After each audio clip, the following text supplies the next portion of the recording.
Hello and welcome to Today in the News on Vanguard Live. I am Precious Chukudi.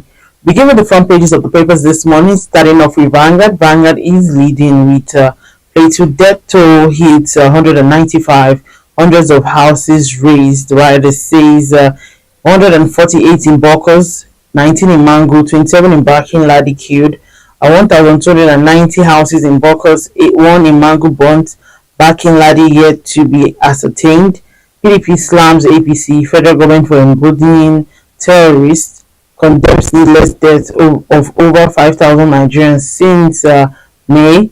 Sultan blows her task government to end insecurity. Tinubu deeply shaken by killings in Plateau, that's coming from Shetima. Approves immediate humanitarian support for victims.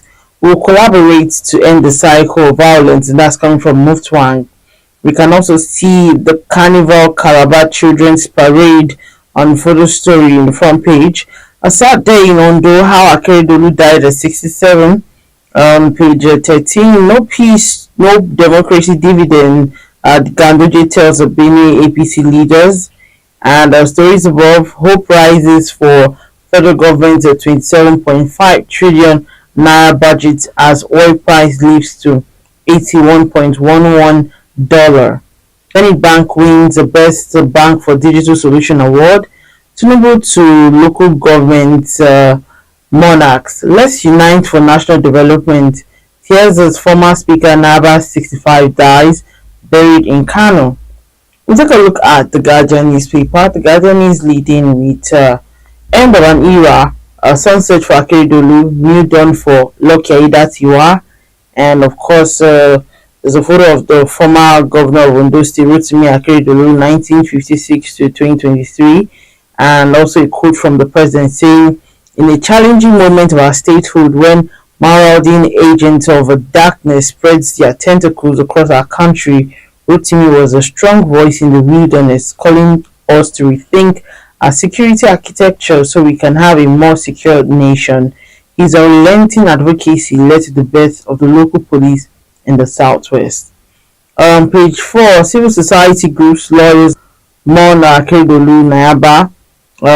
Rivers elders write Tinubu Fubara on illegality of peace pacts. Federal government assures justice for victims of Plateau attacks. OK's immediate succor. FCCPC slams $110 million fine on bats for violation. And Tinubu seeks council's monarch support for development. On page 4, we have a Plateau killing. Sultan charges government on proactive intelligence gathering. How Naira redesign, fuel subsidy removal, others affected poultry business in Southeast in 2023. Alright, let's take a look at the Nation newspaper. The Nation is leading with Aiyedatiwa steps in after Akeredolu bows to cancer. The writer says a governor died in his sleep in German hospital. He was fearless, says Tinubu in tribute.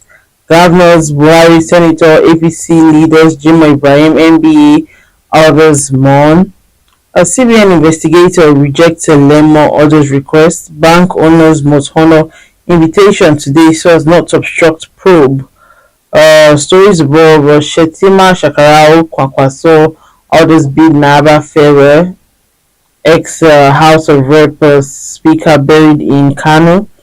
No plans to take over banks, says CBN. Plateau mayhem, debt toll rises as Vice President condoles with community.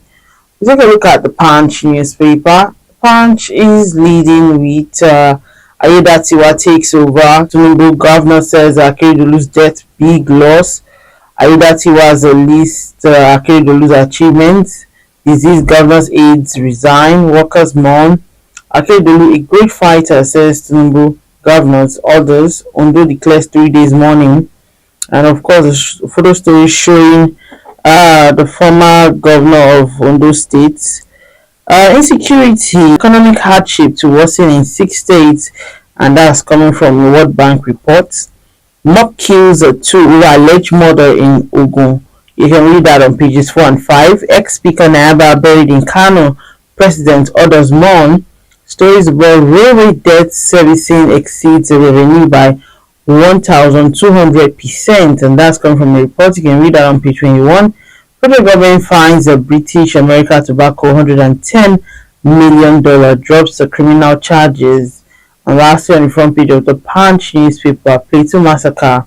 Federal government vows justice. IG sends squad after killers. And that's all we can take on the front pages of the papers. Join us after the break. We'll be right back.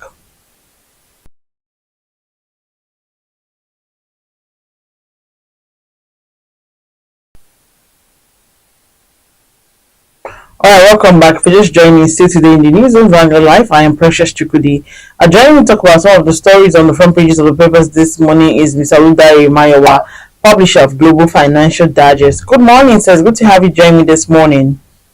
Good morning, Precious. Good for having me today. Yeah. Alright, so let's delve in, and of course we're starting with the Plateau massacre, and according to reports, the death toll in the three local government areas of Plateau State rose to 195. And what's your take on the massacre? Thank you very much. First of all, I think the killing in Plateau has been going on for too long, too many deaths, and unfortunately, our government seems to be incapable, or rather, I don't have the way to actually checkmate it, which is happening to every side of Nigeria. Plateau trying to be very peaceful location. I used to like going to Jos, spend time and very beautiful environment. Unfortunately, in the last couple of years, especially since the advent of democracy, there have been death upon death upon death over that place. And what's it all about? For some group of people trying to take the land forcefully from the indigenous and possess it and occupy it for their cattle. And especially it escalated during the Buhari administration, which seems to have its body language, its policy seems to favor those people who are Marudas killing people in that place. I think we should need going to experience a change of attitude towards that massive killing in that region by the present administration, and that's what we expected. So I started with people of that state, people that have been affected, their families and the rest, and government to rise up to defend them. Otherwise, people may resort to self-help at the end of the day, because new people will themselves to be determined to be brutally murdered in their own homes, their property destroyed, and their life taken over from them without resistance. Government should not allow to generate to such level where the people have to stand up for their rights and fight for them to defend themselves. Government should come to their aid. So we keep hearing assurances and that investigations will be conducted whenever attacks like this occur. How can the government tackle the deep-seated security challenges that continues to plague the country? Unfortunately, the government condemnation cannot help the situation. When we listen to the government of the state, he said there are some area of the local government where the schools are occupied by bandits, by these marauders in the last 5 years. Can we say the government is not aware of this? Can we say they cannot do anything about it? There's a need for government to wake up, strategize. What are the root cause of the challenges in that area? What are the people behind the killings, the taking over of land? Government to holistically address the issue. How do we address it? It's a combination of action. One, need solution to where government should go to those places. For example, those places that have been occupied by marauders, they should be excavated, move from that land. It's not their land. They kill people, they destroy their home, occupy the place. Government should take military action against such people. Secondly, there should be a negotiation around that place. What are the issues? Who are these people? What they require? Probably the people need where to rear their cattle, their cow. Government should find a middle time solution to them. Either they have to purchase some land for them to rehabilitate them, so that they will not disturb the people of the land. Government should actually take a political view on that place and resolve the issue through negotiation, through our meeting with the indigenous of the land. And if there are people who are aggrieved, who seem to having a claim on some part of that land, they should bring them together and discuss with them and find lasting solution to this thing. The killing is becoming too many, and need to be restored in that part of the country. It's a must, and government must take urgent steps to restore peace in Plateau. Now, the Sultan of Sokoto, Alhaji Sahad Abubakar III, has, quizzed the government and the security agencies on why they could not, detect the crime with the intelligence gathering apparatus before it happened. How do you react to this? Yeah, I agree with you because I listened to somebody recently who was analyzing this issue on the Plateau and said there are conspiracy down the line, including security agency. Of course, there are no evidence provided to justify that. But of course, without evidence, you can see from what has been going on. We are seeing the nation being reactive. Now taking that out and be on taking step. For example, the recent killing, it took 24 hours for government to respond, for the ministry to respond to that issue. So if there is no compromise, if there is no conspiracy within the security force, where should that lag in terms of response to rescue or come to the aid of the people? Why was the lag? And people know there are intelligence report that these people are going to invade that land. Someone said there were letters circulating around that place prior to the attack. Why was that the ministry or the whatever who responsible for security in that area did not take any action to prevent? So for me, I agree with Sultan. There must be a proactive measure in that area. It has been too much. The same thing in southern Kaduna. The same thing has happened. And what is happening in particular is similar to what is happening in southern Kaduna. Is a fight for land by invaders. And it's like the borderland of those in the military sector, in the security sector, is aligned with their will. Otherwise, government, I'm sure government is not handicapped, it's not helpless in taking the decisive action against these people. So for me, I will appeal to the president that should go beyond condemnation and cry and lamentation and should devise a means of ending this killing, whether in Kaduna, southern Kaduna, or in Plateau, or any part of this country. Enough is enough. These people are not ghosts. They know, people know, but I'm sure the government knows them. It will make peace in the board and give peace a chance in that region and all over the country. All right. Yesterday, the nation was hit with a rude shock that Governor Akeredolu died yesterday, and also his deputy Lucky Aiyedatiwa was, sworn in as the governor of the state. So, what are your thoughts? Unfortunately, I come from those. So I'm a stakeholder in that state. I sympathize with the family of Rotimi Akeredolu. May his soul rest in peace. And the Akeredolu will be remembered for one thing. For me as a person, for being able to secure his people from the murder, those who are killed in before he established Amotekun, there were kidnapping. People don't travel to those states because of fear of being kidnapped on the road. Personally, I don't travel along that route any longer because I'm always afraid, hey, what if you are picked up on the road? What will happen, But with this intentional solution to the problem that state, he was able to establish Amotekun that drastically reduced insecurity. That is to his credit.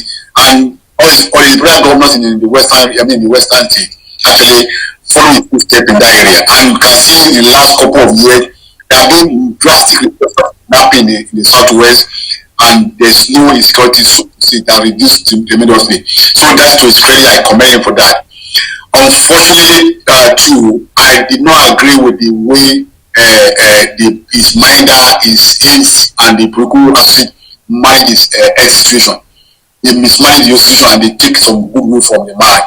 The man was a peaceful man, but because he hijacked the government during his illness and did not allow the state to function for so many months, the state was left without governance. We have a repeat of what happened during the Yar'Adua era. During his tenure. Of course, I can't blame the man because the man was helpless. He doesn't know what was going on. It was people around him. And for a system that allowed that to happen, I think that there's a need for the constitution or whatever we need to do to rectify it so that we will not have such things occurring again. If government is not in the state for a month or so, the deputy should take over automatically without any fees, without any political planning or shenanigans going on in that state. Currently, did not do justice to a memory what happened during his ill health. But for him as a man, he has done his best. He has done his best as a former NBA chairman, president. As politicians, he has done his best to serve his people, and memory shall be remembered by people of the state. But the politician must learn a lesson that there should not be vacuum in government. Government, it should not be held down because of one person. And people who are around the government should not be empowered enough to take everybody into hostage. They took the state to hostage for so long, and it was not good for the development of the state. So I commend the new governor of the state, and I wish him well, and I think that he will learn one or two lessons from what happened in the immediate past and move the state forward. Also, former Speaker of House of Rep, Gali Naba, passed on 65. How would you describe him? Gali Naba was, well, I don't have much to say about him really, because he, as a politician, he was a speaker, former speaker of the House of Representatives, and I believe he had done his bit, and all of us owe debt, a debt that one day we will pay. I'm sure he has played so role, and I think all this debt that's occurring should be a lesson for every living being that we are not going to do here forever. One day we are going to leave this place, and whatever we do and what we left when we leave this place, we can't. So we should make our living count for people to remember us for good. Not that we as a politician we occupy position of authority and we mismanage resources of the people. No, we should learn that God gave us opportunity to be a blessing to the people. And while we are living here, either we are governor, we are speakers, we are president, we should make our life count for the people so that we can be remembered for good. And that's my message for politicians. In this, all of us, nobody know that yes, was sick. Nobody is going to die. Nobody know that Nali Gaba going to die. We are all going to die one day or the other. Let politicians remember that it's a day of death. All the primitive acquisition they are doing will not take them anywhere. They don't take money to heaven. So they should remember that it's a day of death, and they should do their best to leave a legacy behind. All right, moving on. National chairman of the APC, Ganduje, has told APC members leaders in Benue State that no peace, no democracy dividend. How do you react to that? What is happening in the Benue State is so unfortunate. That there's a conspiracy between a certain group and a governance group, and we so rarely for the. Don't forget that the state has been ruled by a PDP previously. The person that was moved to previously was in APC, then moved to APC because of this sort of crisis too. And what is happening in Benue is a crisis of godfatherism. A person sitting in Aso Rock, the former governor of the state, want to dictate what is happening in that place, and probably the new government does not want to align with those positions, and that's why we are seeing the crisis happen in that place. All of us are not aligned with the governor, and definitely there won't be development. All hands must be on deck. You belong to the same political party. They need to resolve their issues so that their crisis will not affect the state governors. That's what we are seeing all over. That's what happened with those things. Once there is crisis between one group or the other, it will affect governors. The government will not be able to concentrate to do what they ought to do for the people of the state. So I want to appeal to the secretary of the federal government to rationalize it. Yes, is the leader of the APC in the state. If you write down the governor, if you allow the governor to succeed, regardless of whatever they are going to have, they should sit down in the round table and discuss. It's good to join than to one war, because crisis in that state, in the political party, among the politicians, among the ruling class, will affect governance in that state, and that's what they need to prevent. And I appeal to the SDF to ensure there is a peace in that state. All the politicians in Abuja to ensure that the state, they were elected to govern people, not to fight, not to cause crisis, not to cause destruction in the state. They need to reconcile their differences and ensure that the state move forward. That's what I appeal to them in that state. All right, let's touch on Mr. and Mrs. before we go. And Mrs. is speaking this morning. She says, the man is very nice. He's always ready to assist. He fixed the plumbing problem before I could call the plumber, and he said I should call him anytime. His name is Alimi. And Mr. replies, sounds like enemy to me. He says,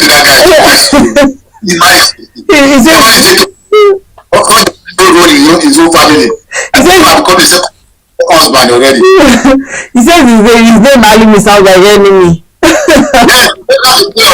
guy was right now. The already become anybody man. Because he already sound like the husband. He said that the husband is now. So take over his job. So what else do? Does it mean? Just take over the wife. So the guy was right and fighting. Mm. But it's beautiful one, really. Yeah. All right, thank you so much, Mr. Udaimayowa, publisher of Global Financial Digest. Thank you for sharing your thought with us this morning. Thank you very much, and have a wonderful year ahead. You A new too. year. God bless you. You too. Also, remember that you can equally like, share, and subscribe on all our social media platforms showing on your screen. To find out up-to-date stories, go to our website www.vanguardnj.com to find out more. I am Precious Chukudi.